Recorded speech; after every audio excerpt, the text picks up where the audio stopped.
MedBricks on the screen, healthcare in between. Physics, art, and math guide us down this path. Historical tales come alive, where science and stories dive. Blended facts with heart, knowledge from the start. MedBricks blues we sing, to the future memory. Health and science in the mix, MedBricks got the fix.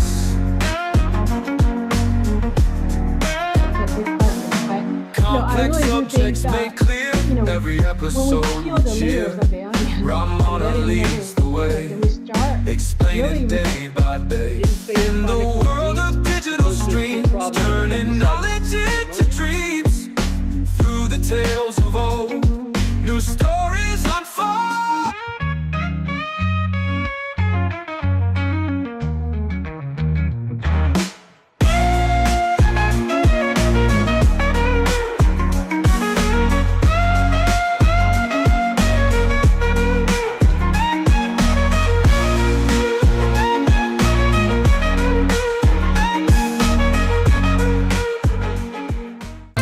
MedBricks Webcast is a new kind of healthcare media channel to break the silo mentality and foster interdisciplinary thinking. Our mission is to fill that gap and to create a curiosity through different lenses, tapping the passion that guided the historical figures in medicine and bringing present-day groundbreaking research to the front lines. We interview physicians and leaders in the industry about present-day healthcare challenges on our live programming. Hey, welcome to the MedBricks Webcast. This is Raman Annamraju. I'm the host. So let me, guys, that we have a guest coming up. He's from Florida. So Florida is recently, they got a lot of hurricanes. One Helena, we went there, and then Milton, and then we want to see how they responded, what they went through. It's a very interesting thing to know. What's going on during the disasters, disaster situations in Florida, the epicenter of the disasters, Florida is. So after that, I'm going to talk about a very interesting quantum entanglement in the imaging. They act like a ghost imaging. They call, actually, the name itself is a ghost imaging. It has a real name, quantum ghost imaging. That's I'm going to talk about that. That's going to be very interesting. But I'm going to, Hilton and, Helene and Milton, in California, we are all thought that everybody in Florida is going to die. but, so I hope she's alive. Let me bring our guest, Susan Davis. Let me bring her up. Let us check whether she's alive or not. Welcome to the MedBricks Webcast, Susan. Good evening, Ramana. Yes, I made it. I'm here. Yeah, very welcome. Thank you. So tell us a little bit of your journey through this humongous hurricanes, one after the other. What went through let us talk about citizen as a just a human being. After that, I will talk with you as a healthcare professional, as a doctor of nursing practice. So you can tell me other side of the story, both sides of the story. If you can give us a little bit sense what went on during the hurricanes. Oh, well, welcome to Hurricane Alley down here in Florida. It's kind of a way of life. It's like, is it raining? No, it's a hurricane. And so we've had a lot of them, We went, it was just a couple years ago where we got hit very hard right here in my local area by Ian. And Ian was devastating to me as a neighbor, as a community member, and as a nurse with a healthcare system that just got kiboshed. And it takes, a long time to recover. So where Ian was super horrible on everything on the exterior, roofs, gutters, windows, carports, giant trees, everything to the ground. So it was a big wind problem. And then speed up to just the last two, are twins, Helene and Milton, and they were a big heavy water issue. So there was massive flooding. And in this case, I got nailed. So I did lose everything in my house and even my car from Helene, which was very rude. And it was exactly 2 weeks in between Helene and Milton. And just when I had my the walls were cut out and the fans were going, and I thought I was going to be able to save a few things, Milton came through, and Milton came in worse. The water was higher. So anything I might have possibly had left over, I did not after Milton. And Milton was very, very rude. Milton brought in sludge. So there you have it, Hurricane Alley. So it does affect all of us. It helps. It's horrible on the healthcare system. Our teams have to go in. They're billeted with Team A or Team B. You have to leave your family before the storm and stay until the storm passes, and or then relieve those people, which is huge. You know, they've been in there for however many hours straight, and then they want to go home after the storm passes. And so Team B has to come in to relieve them. And so it's a big stress. It's a stress on everybody. How do you prepare for this kind of situations? What do you do as a citizen? How do you prepare yourself as a resident of this unrelenting hurricanes? Well, down here in Florida, it's kind of an expectation. So, you're supposed to have your hurricane kit, and we were all like, yeah, hurricane kit. You get to basics. You have water, booze, gas, candles. You put everything that's on the outside that you can possibly bring in and tuck down. You tuck down, and it's kind of like mosquitoes and no-see-ums down here. The tourists are smacking them, and we're just like this. So there's lots of things you can do, but listen, it's not good when you don't prepare. I can tell you that. Yeah. So let us talk about the healthcare system. How do they respond? FEMA, the just in general, county, state, and then federal governments. There's a lot of response teams there. What is that really helping and saving? I saw you wrote a nice article about the nurses and disaster, and then that was impressive. So just tell us a little bit about that. How we as a healthcare professional, what kind of healthcare systems available, what tools are available during this process. So the plan is amazing. It's a massive plan, and there's a massive team, and they watch the storms pre, during, and post on levels both in our counties, from our state level to our county level. The hospital, of course, sits. They have an emergency operations center that coordinates with both state, local, and national plans. In the state of Florida, I can tell you that there's a lot of plan. You only get in trouble when you don't follow the plan. So we're all prepared. We have very formal evacuation plans. We have plans to shelter in place when the timing and the communication is amazing throughout, before, during, and then after. And then after, there's always resources. We're never without for very long. I mean, you might be without power, but not for very long. I mean, I have been, 2 weeks without power at one point, but that was like years ago. Anymore, you're not going to be down for more than 3, 4, 5 days, depending on how bad your area got hit. So, I don't know. Down here, it's going to be tricky. You do have to plan. If you know or think you're going to be without, you have to plan on thinking you're going to be without electricity. But I'll speak to nurses. And for instance, myself in Ian. Now, I wasn't able to respond after Helene or Milton because I myself was in trouble. I had my own stuff I had to take care of. But like after Ian, there wasn't anything I could do except help. And that's what nurses do. Nurses show up. They show up at the front line, whether it's in the hospital or whether it's in the community. And that's what we did in my local healthcare system. We all pitched in. After Ian, we had to transport patients. We had to close down and remove patients' babies. There's specialists in my healthcare system at our children's hospital. And we transported dozens of babies, that critical care babies. They got them out of here, and it took them to safer areas. So I worked in that particular part of the hurricane during Ian. It was evacuating patients because we lost power and water to two of our hospitals. So it doesn't even matter. The article you're referring to was, I wrote, there was nurses leaving from all over the country going to help up in the Carolinas. So nurses are going to show up, period. Yeah, doesn't matter the need. What about somebody as you're a cardiac nurse? Some of the cardiac arrests can happen during this time. How do they respond? How do you reach these people and respond at the same time? Well, I'll tell you what, it gets very tricky during the height of the storm because they warn you. What happens is down here, once winds get over 45 mile an hour, then the bridges are going to close. And at that point, they warn you that emergency services are not coming. So they make it very clear.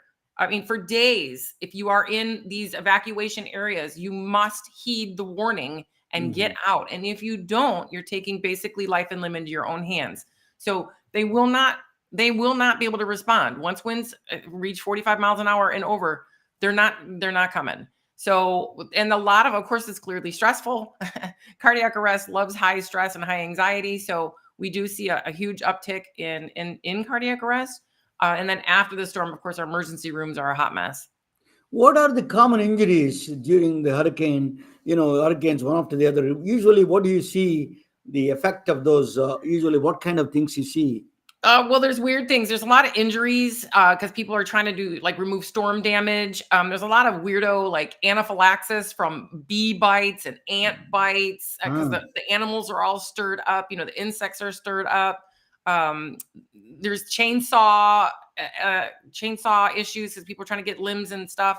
Definitely, mental health. Mental health is just a huge crisis after people lose their home. Like when we were transferring patients, it's like they're time to leave the hospital, but they have nowhere to go, right? Because their home is gone. And so, but they can't stay in the hospital. So what do we do? So there's a lot of, man, I'll tell you what, though, I work with some of these nurses and some of our emergency operation and our leadership here. We've been through it so many times. They just do the most phenomenal job. They make sure we have gas. They make sure we have water. They make sure we have, it can be tricky to get to it, but it's available. So there's just a million things, Ramana. Yeah, I can, that when I was growing up in India, one of the things is infectious diseases are big after the flooding. Usually that's a big problem there, cholera and all those things. But at least those are not there, at least most of the time is insect bites also the big problem we had. So I think, when you prepare for this kind of a disasters, you always, nurses are always in the forefront, you are real heroes, in my view, true advocates for the patients and the true advocates for the residents or the nurses, no question about that, in my view. So, you right now in present, you're not in your house, right? No, I'm in a rental house. Actually, and and it's not going to last. But I have very good news. They pulled new wires in my house yesterday. So I actually have electricity. Well, I have electricity as of yesterday, and the walls started to go back up just yesterday as well. So I'm getting close, maybe by the holidays.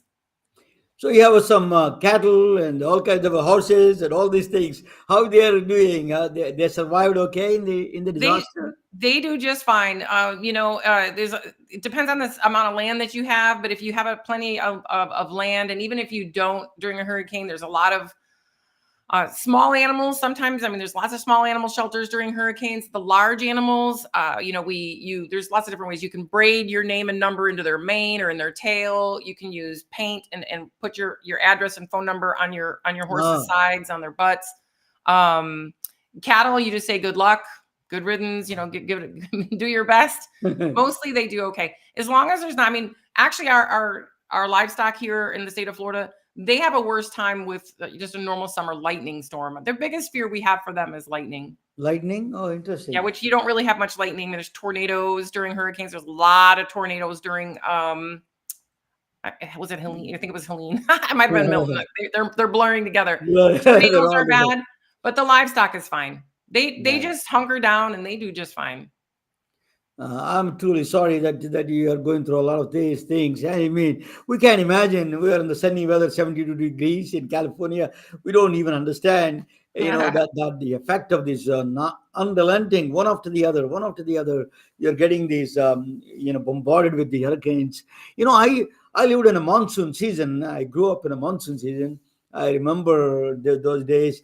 We used to have all the cancel some plans all together. It is really disappointing for us that there's a kids, any canceling plans. But I tell you cancel your house and all those things is really much more worse in that situation there.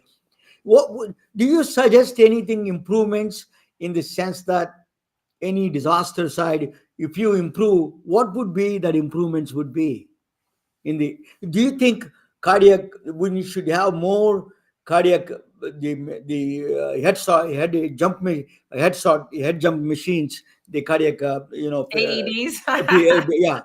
So you jump start you can give, you can do more in those kind of things that and do some of the emergencies like a central place, a distributed place that the people can go there and get those things. Yeah, I see what you're saying, but I don't think it makes a difference whether you're having a storm or not. That type of upstream preparation should be no matter what. I mean, your community and needs to be prepared. Cardiac arrest doesn't care what the weather is. Yeah. I mean, you can, of course, any kind of high anxiety or will bring on more sickness of all kinds.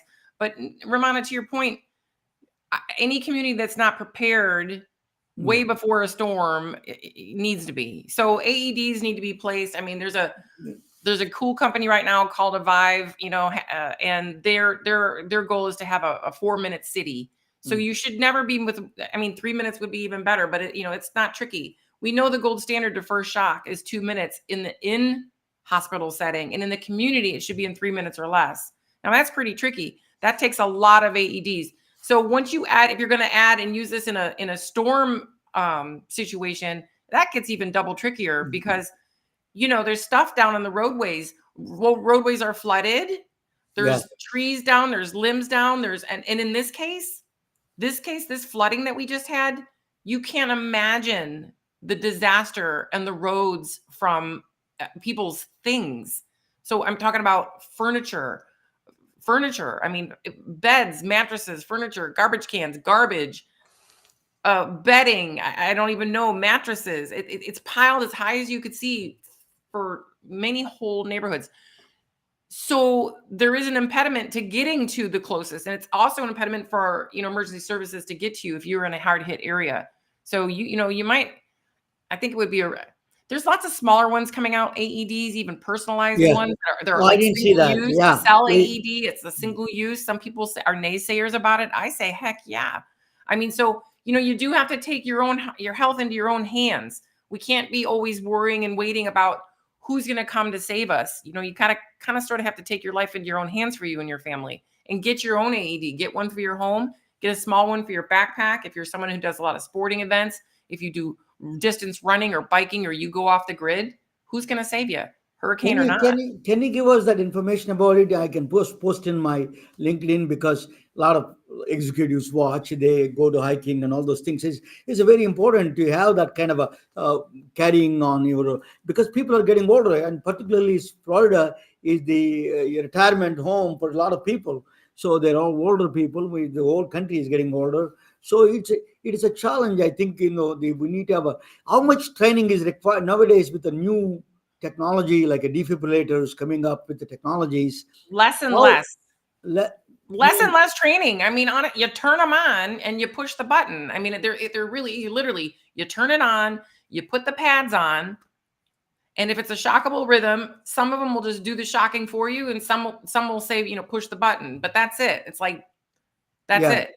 Anybody can do it. Yeah. When I used to use, we used to got trained on the Zolt or Zell or somebody, I forgot about Zoll. that. Zoll, right? So that is a lot of work. You have to put in the right places, and then you have to charge them out and all. These are all changed, right? It's a very much easier now. Yeah, we use a lot of Zolls. I mean, Zoll makes a lot of AEDs. So they do have the pre-hospital AEDs in public safety. And then they also have the in-hospital manual defibrillators. But even the manual defibrillators, they literally have a step 1, step 2, step 3 on it. Step 1, turn it on. Step 2, put the pads on. Analyze the rhythm. So there's a button on there that turns it into an AED. One button. And then if it's a shockable rhythm, it's going to charge. And then when it's ready, you clear and shock. So it's really not that tough. This is the place where drones can help, Susan. I think, the drones have defibrillators. You can send it, just fly. There's no traffic problem, nothing. Just you can go straight into the process. That at least that I hope that come into the special waivers, and they allow that Sure. drones to carry defibrillators. Yeah, Drones they're can be very using them. valuable asset in those kind of situations. Yeah, they're really cool. We're starting to use them. They're unfortunately it's a little tricky with airspace. Yeah, So and they're trying to what they want to do and what they are doing in several areas. There's a couple places here in Lee County, Florida. We've got a couple up in Tampa. They've got a couple, but they can go in very limited areas due to the airspace issues. But they're trying to put AED, stop the bleed, Narcan, and even an EpiPen on those things. So yeah. I mean, yeah, it's That, super that's cool. a, yeah, it's just that kind of emergencies are very valuable in the whole process. No question about that. Mhm. Yeah, that your rescue RN, you teach a lot of these people, training the communities, you teach schools, and you do your the company that you run is the rescue RN, right? So what do you all do in the rescue RN? Oh wow! Well, RescueRN is having a great time. I've been spent a lot of time this year going to some of the bigger health tech and innovation conferences. I've been at Vive this year. I just got back from Health out in Vegas, Yeah, which was amazing. There was CodePrep, my signature program, was highlighted there as as RescueRN as a nurse innovator, but my program, my signature program, CodePrep, was highlighted there in Vegas. Is really, really, really cool.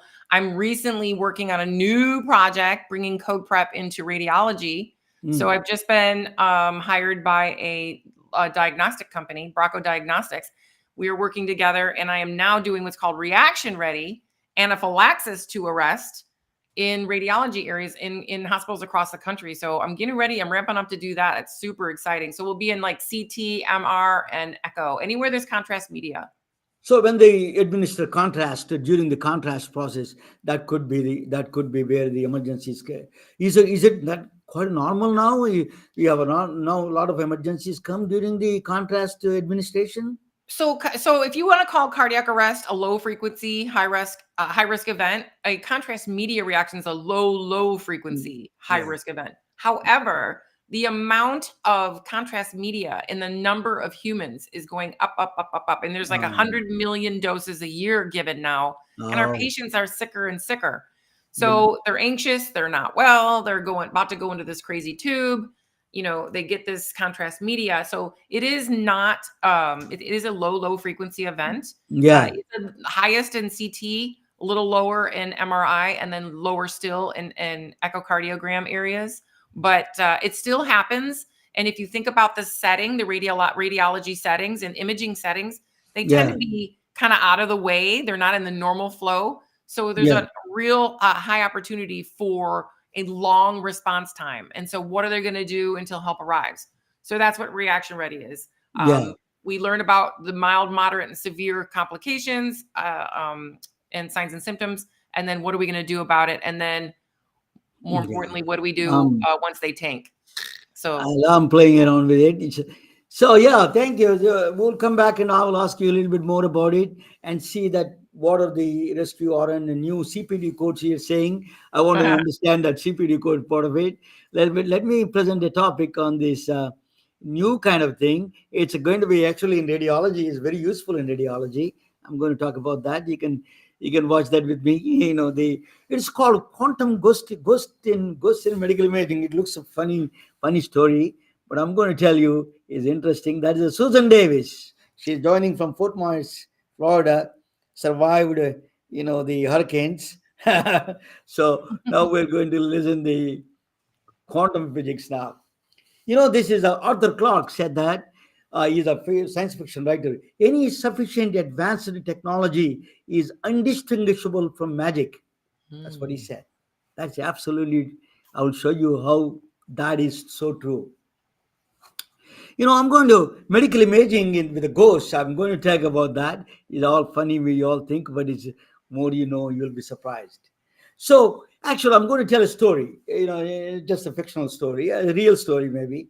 There's a girl is from UGA, University of Georgia. It's a hypothetical story, and listen to me. So, then the boy is going to the Vanderbilt, both of them, but they're brothers and sisters.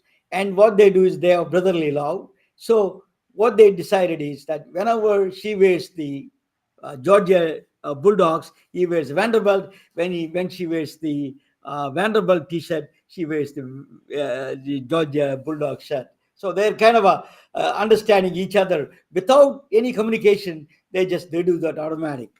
That is that is so they have this automatically, they're intuitively, when she puts the Georgia T-shirt, he changes to the Vandy shirt. If he does the Georgia T-shirt, she puts the Vandy shirt automatic. There's a brotherly love kind of thing. That's a love in action. But that is a kind of a magic, right?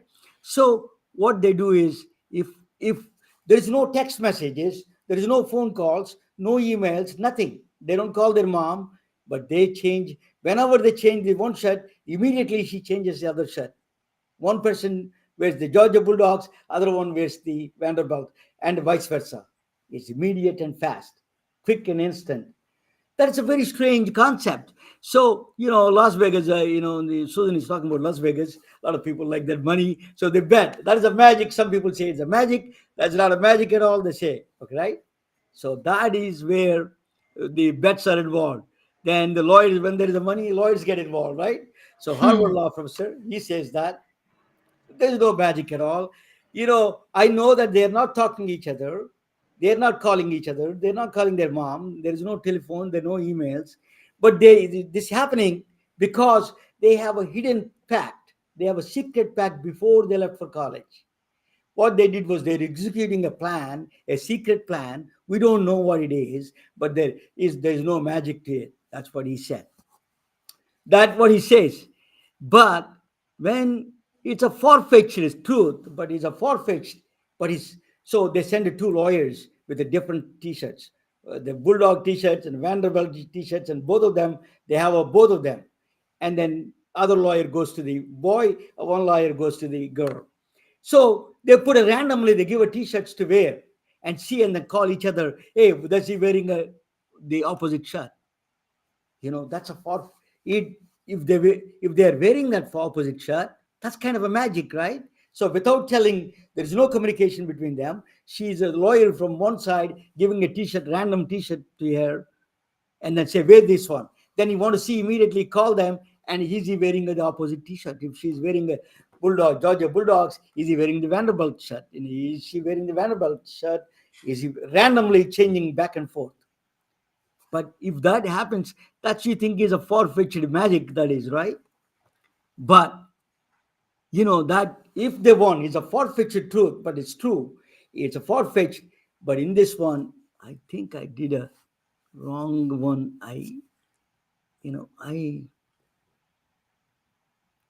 Let me check this one. I got the wrong one. Yeah. I can't believe you're talking about radiology and Vegas. I brought both of those up. With those out. See, But it's just like the T-shirts. yeah, that's right. So anyway, this is a. I thought that let me check that. Maybe I need to add a different one while I'm doing this. Just to give me 1 second. I think this is a one something that I forgot to add. Is the wrong version I added, but I'm going to add this one. I thought is a ghost.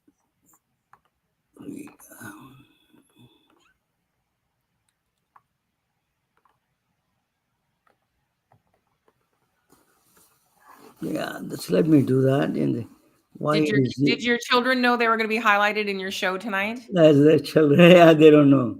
I recognize them. Yeah. But anyway, that is a magic. That is it's a far-fetched truth. It's a far-fetched truth. That's the right one. Okay, but they came from same womb, right? Remember, that's why they came from the same mother's womb. That's why they have this lovely bond. So Lloyd's lost, magic won.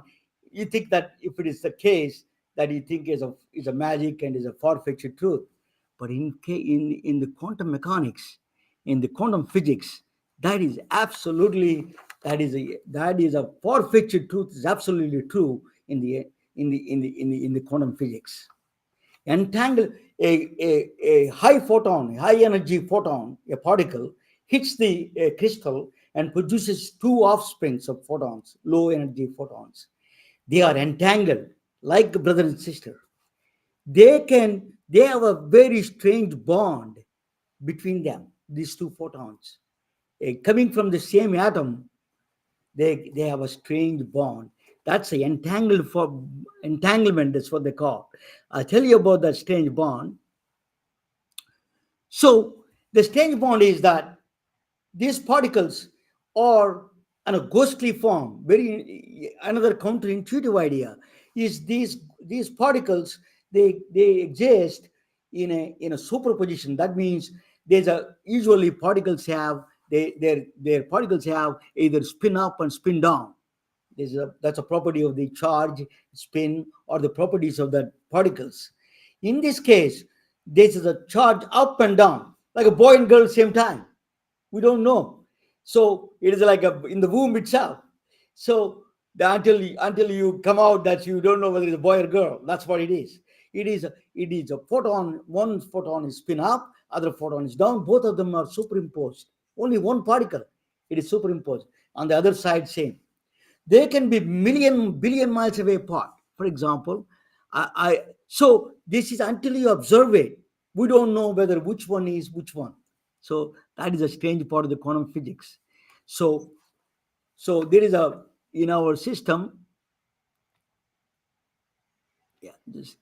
So Bob and Alice is a very common things we use in quantum physics. They're lovers. There's not brother and sister, but a similar kind of love they have. So they have this. He goes to another galaxy, Proxima B. Is a huge star. Is another galaxy goes there. Another planet. He was traveling, but they're lovers. Billions of miles away, they're each other. There is no way phone calls work because it takes 100 years to come to the phone call. So she will be dead by this time, or he will be dead. So they need to communicate. There is no communication, but there is a possibility. It is not a communication. It's the quantum entanglement can make it. She can tell whether she's alive or dead by looking at the because when you open the box, this particle box, if it is pinned down, you automatically for her spin up. That's a complementary. It doesn't matter how many miles a billion miles or 2 trillion miles. It doesn't matter. It's instant and immediate. That is a magic. So that is a very strange bond between these two particles that they shared. They took it with them. So I tell you whether they can communicate through real information or not. We will find out. But there is exists some kind of a bond there between these two particles, and then they can feel that. Okay. So even if you are in the different planet, different world, different universe, same universe in the different distant galaxy, you can do that. So if he sees the spin up, she sees the spin down. Opposite complement, like I told you in the t-shirts. If they wear a Vanderbilt, she wears the Bulldog. He wears the Vanderbilt. She wears the Bulldogs. The opposite, vice versa. Same thing. So spin up is the one particle is spin up and other one is spin down. Okay, but there is no lawyer, but the Einstein is a Jewish lawyer. He put a lawyer hat. Einstein put a lawyer hat. What he said that there is no magic to it. Einstein did not believe in magic. He said that that's spooky action at distance. Then you throw a curveball. It said that they have a secret pact before they left.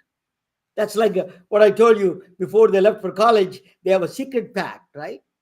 That's Einstein throw a powerful curveball. It's called EPR paradox.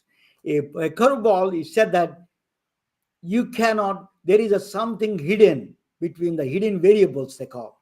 There's something hidden. They have a secret pact. They didn't tell us. We don't know what it is. That's why there's no big deal. They're executing that secret pact. That's all it is. It looks like a magic to us. But this is the three scientists. They published a paper, EPR paradox. Is called Albert Einstein, Boyan Podolsky, and Rosennathan. EPR, their first names. That's what the EPR paradox is. You created a doubt among this magic. There is no magic there. But oh boy, That's for a long time. Nobody can question Einstein. But after his death, there was a guy. He is a physicist. His name is John Bell, Irish physicist. Okay, he came down. Is underrated physicist. He's a really ground-shaking phenomena idea. It's called Bell's inequality. He proved that there is no secret pact. I can prove it. There is no secret pact. Non-locality, they call it. There are no hidden variables. There is no secret pact between them. I can prove it. A simple mathematical, algebraical way, he proved it. Very simple way. That is a very strange way. He proved it. Very simple way. He proved it. There is no pact between them. Einstein was wrong. How did he do that? To demonstrate that, there was actually in 2022, Einstein was wrong. Then, that they can communicate. They do spooky action at distance. There is a spooky action there exists. So then, how do you put that algebra, that kind of thing? How do you prove that there is no secret pact? There is a very strange game. 2022, people came up with a strange game. There's two scientists, Merman and Pierce. Magic Square is called. What is this magic square is? Let me tell you. Susan is playing, say, rows. I'm playing columns. And what is it that -1? You put anywhere, you can put a +1 or -1. This magic square. So as the sum of all the rows or columns must be -1. That is the goal of the. But don't worry about the details. As long as we talk each other, me and Susan, we can solve this problem. Magic square is a very simple tic-tac game. Very easy. But there is something strange, bizarre about this square. The moment we don't talk each other, we are independently putting our plus or -1 there. This problem never be solved. Million years. There is no way you can solve. Without communication between us, this problem cannot be solved. This is one of the fascinating magic square, or a scientific experiment, magic square, Scientific American mentioned in the 2022 is one of the world's strangest phenomena. This magic square, as long as we communicate, there's no problem. We can do in a few minutes. You can play this game online. But the moment you stop communicating each other and putting our own numbers there, this problem cannot be solved. There's no way you can solve this problem. So you can use this one to psychic testing. Suppose you say Hollywood mediums say that I'm talking with your grandmother. Oh, you may say, oh, grandmother doesn't know math, but she knows bingo. Is nothing more than a bingo, right? So you can test that guy, tell him to play with her. If she's really existed talking with the grandmother, dead grandmother, because you can test the psychic medium through this game. Because you can, without a communication with that person, this problem cannot be solved. That is just special about this Merman Pierce magic square. Really fascinating square it is. So it's a bizarre, it's a small, simple, but it's a very extremely powerful way of proving something strange. That's what he used a similar logic, and John Bell proved there exists magic indeed. So in fact, they did experiment on it in 2022. They won the Nobel Prize. Elian Aspect, John Clauser from California, Elian Aspect from France, and Anton Zeilinger from Austria won the Nobel Prize to prove there exists really a magic. They won the Nobel Prize. So they proved that they don't communicate. There's no secret pact. They communicate very out of this world. We don't know what the communication is. It is outside of our understanding. So if you think about that, all the viruses, enzymes, molecules exhibit this quantum phenomena. We are coming to know quantum biology is becoming a big thing. But I tell you something interesting. These are all space and time. The sizes and the times or scales are so far from us that we need a really quantum physics to. So let us talk about this one. Uh, Quantum ghost imaging. It is you can tell because of the entanglement, the photons are connected together. One shows up, other shows down. I can use as a communication tool is possibly. What we do is suppose I have a entangled photons there. Two entangled photons is the light particles. If I see the same candle and she sees the same, I don't have to see her. Florida, Susan in Florida, I'm in San Francisco. We can, I can see her through the candle. I don't need to even have a picture of her with their cattle and with their horses. She's happy. So, so you can see her through this indirect way by watching the source candle. That is a quantum ghost imaging is real. It's not some joke. It is, in fact, it became a true. The Brookhaven laboratories, they did a quantum X-ray microscope. They did. It's a two. One is a real the photons, the X-rays. Other one is a low density X-rays. Then you put the less radiation to that. So you can take. So what is the advantage of that? These two rays. You can use the two X-rays. You can put a low dosage, low radiation on the one side, and other side amplified. If you put a low dosage, you may not see the interactions so small, the drug interactions or any interactions, you cannot see them.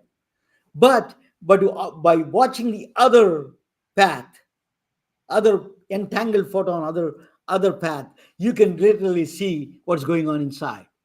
So I can give a less radiation to the patient, and the other side you can see the actual mechanism, what's going on in the body. You can reduce. This is a quantum ghost imaging can be used. They already did the testing actually. Brookhaven Laboratories, they did this quantum X-ray microscope. You can apply quantum PET imaging for the cancer detection. The correlate, the biggest problem in the PET scans, positron emission tomography to detect cancer is basically what they do is it is a lot of noise comes out. It's not people think it's clear, but it's not a molecular level. It's not that crystal clear. A lot of noise there. With the quantum entanglement, quantum imaging, you use a quantum ghost imaging. One is a ghost, right? One is the two rays that come out. One is a photon, one photon goes this way, one photon goes this way. When you correlated photons only that you count them, then imaging all the noise is gone. Then you know which one interacted with the body. You can get a clear-cut images with the quantum PET imaging. Not only quantum imaging, you can do that with the medical devices, QPAT, QMRI, QX-ray, all of them are going to come in. Prostate cancer detection, breast cancer detection, you can do so using a very less radiation. Even the treatment, for example, you can use a less of them, so you can see the actual response for the things. Early detection, eye resolution is out of this world with the quantum ghost imaging. So you can use a photodynamic therapy also. There's actually quantum dots. These are tiny crystals. Very, very tiny nanocrystals. Is going to revolutionize the medicine. Now we were talking about Susan about the contrast imaging. She said that there is a lot of the reaction for the contrast agents can reaction, sometimes epileptic shocks they get. So you can do Narcan or some kind of a EpiPen or some thing administer. She can tell us what that is. But so this is a contrast agent. What do you quantum dots? These tiny crystals are 5 to 10 nanometers atomic scale. Give them. They take it the injection through injection or some. You can do that. What they do is they go there and fluorescent. They lighten up. The right hand side, what you see, intestines of the rat, real. At the molecular level, at the cellular level, you can see by using the quantum dots. They're tiny crystals. There's a fluorescent probes, basically. They light up. And also you can use them as a targeted drug delivery. So they can go there and they can go to the cell and blow up that cell. You can see literally on the microscope in the visualization is unbelievable visualization with the quantum dots. Quantum dots behave quantum phenomena. These are crystals. They're not particles even. They are nanocrystals, but they act like a quantum phenomena because they're so small. It is really, we are stepping into the next level. We're going to find all this. So what is the fundamental thing behind that? Is the unspoken bond between these two particles creating this kind of imaging and all those things. Entanglement. They say the space is entangled.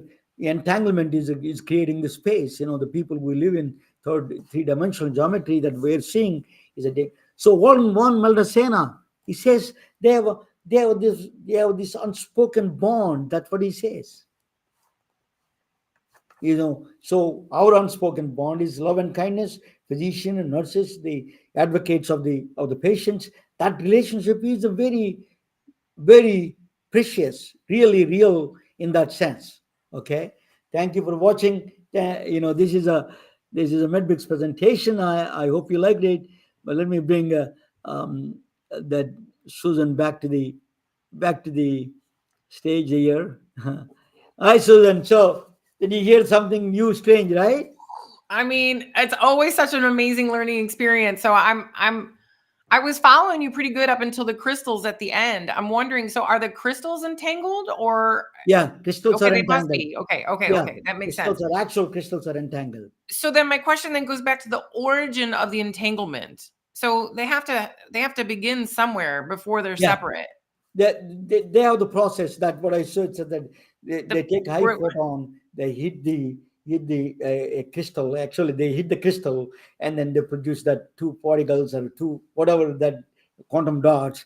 There's Right. a entangled. Anything comes from the same source, they become entangled. Comes from the same source. Okay, so Yeah. you use the example of the two children coming from the womb. They Yeah. came from the same womb. So that's where they got entangled. That's why they're connected, And this is like And the that's butterfly what we effect as think. well, correct? Yeah. I mean, this What is that? the butterfly effect. This is No, it's not a butterfly effect. No. This is actually the connection between these two things, or is just unspoken. There is no known connection Okay. between them. But I there's thought I thought I might be reaching there, but so very, very fascinating. But in order to be entangled, they have to originate from the same spot. same source. Yes, correct. So what if, like in the example of that, they weren't children, they weren't from the same womb, the lovers, the one on the Mars on whatever planet that was, and the one how I do didn't they say get that it applies to humans, but it could, because we don't know yet. Still, Okay. brains have a Mhm. neurons can be that is but it's particles definite 100% there is proven beyond the doubt. That's fascinating. So it made me think of, and it's not quantum, but probably will be heading that direction, because you said that in all of the imaging modalities, they're probably heading towards this quantum way Yeah. of doing the imaging. So similar with the rat cells that you were showing Yeah. is when they use contrast media in echocardiograms, Yeah. they're actually micro bubbles. Yeah, microbubbles. Yeah, They're pretty cool. I used to sell those machines, microbubbles. Then you can do the transcranial Doppler and all those. They do bubbles. Yeah. Yeah, but you can see that what happens is when you that contrast medium is still just a dye kind of dye, right? So you see but here is a go to the cellular level. Each cell you can see, and then you can blow it up and see an exact lining path and much more crystal clear. There's no Yeah. noises. So And I love the no noises. People don't Mhm. understand that there's a lot of noise otherwise, but that's really amazing. That was great. I learned a lot. Thank you. yeah. So this is butterfly effect is one of the quantum phenomena that is actually a butterfly effect is if this is very important. I'm going to present that actually next topic is called complex systems. Complex systems are that artificial intelligence is one of the problems, butterfly effect problem. I tell you what that is. If you use artificial intelligence, a machine for that, what happens is this is a black box. They don't have they even the scientists who designed this. Engineers who design the artificial intelligence, they don't know what is outcome of that outside. They don't know the exact outcome. So they're guessing the outcome is going to be good. It could be bad also. So artificial intelligence, this complex butterfly effect means you basically, even if you have every camera on this one, the outcome we humans may not know what the exact outcome is.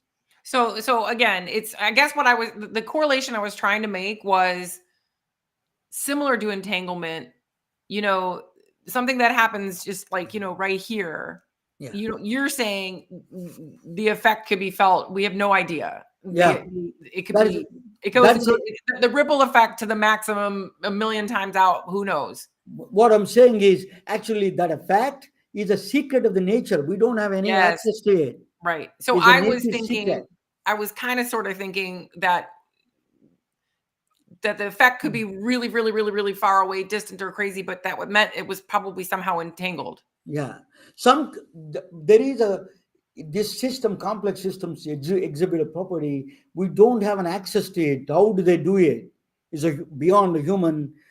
In fact, it's called a reducible computational complexity. You cannot reach. You cannot, even if you put a camera on all of them, you cannot reach what they do.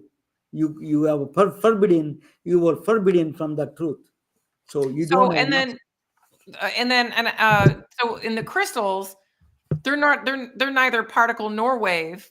Yeah, they're particle. Yeah. Oh, just a minute. Something went wrong. Just a minute. Sorry, 1 second. I don't Where'd know you what go? happened. Just 1 second. 1 second. You ditched me. Yeah, no. 1 second. Oh God. Anyway, pretty fascinating. All of it all together. Just I a minute. love Yeah. talking physics. Yeah. What? Yeah. Mike is muted. I don't know why his mic is muted. There's all these problems come in there. Just to let me do this. 1 second. And I love your example of me being in Florida looking at the candle and you being in California looking at the candle. That was pretty cool. Yeah. So this is just a video setting. Yeah, let me check. That's, I don't know why it is went there that way. Okay, I'm going to come in. Yeah. There you are. Okay, that's all of us. Can you hear me? Yeah. Yeah. Okay, good. So yeah, that is that. The quantum physics is far-fetched. People think when I was doing computers, a lot of people used to say, "Oh, computers are not going to be." Doctors used to laugh at me, and what computers are going to do with healthcare? Now, the same thing that people are laughing at, what is quantum physics is going to do for healthcare? I tell you what it's going to do. It's going to change the world, change the imaging, change everything. It's the way we understand, and we may know a little bit about the brain and all those things. We are just beginning stages. The revolution is in the beginning, So it is really a fascinating situation there, and we're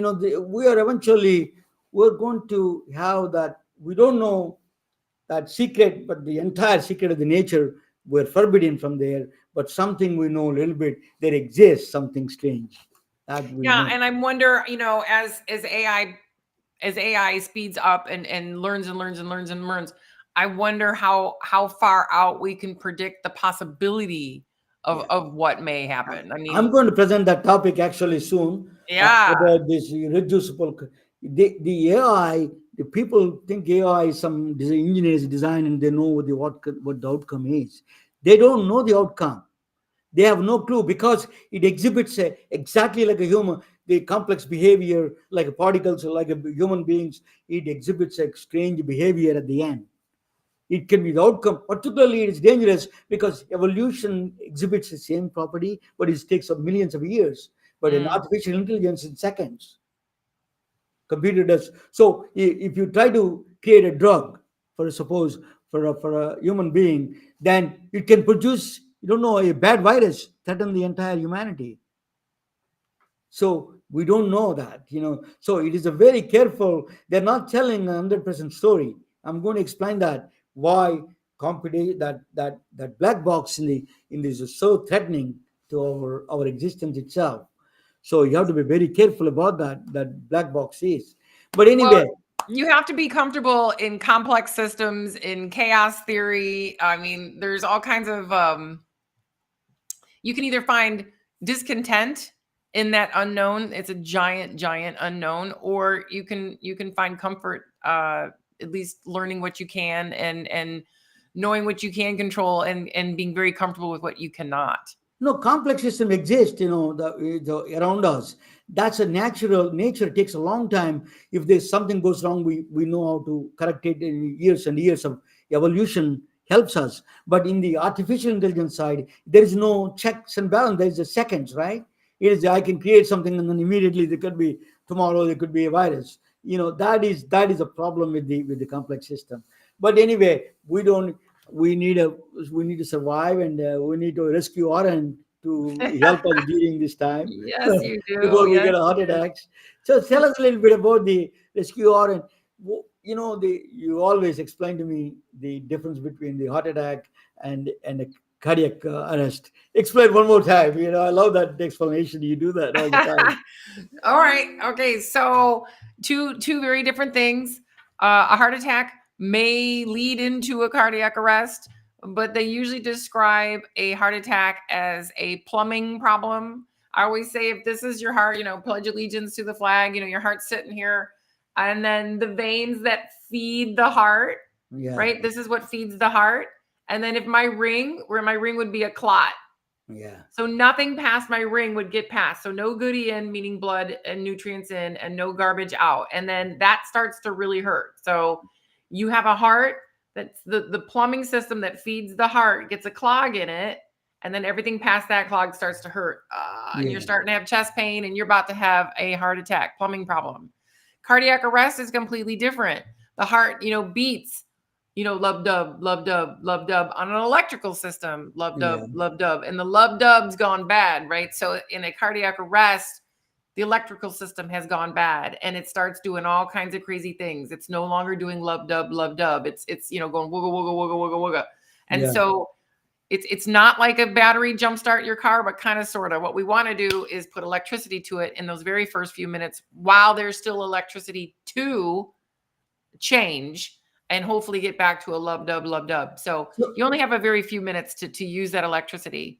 When people have heart attack, the defibrillators work or not for them? Well, there's no need. It's not an electrical problem. In a heart attack, they're not having their electricity is not affected.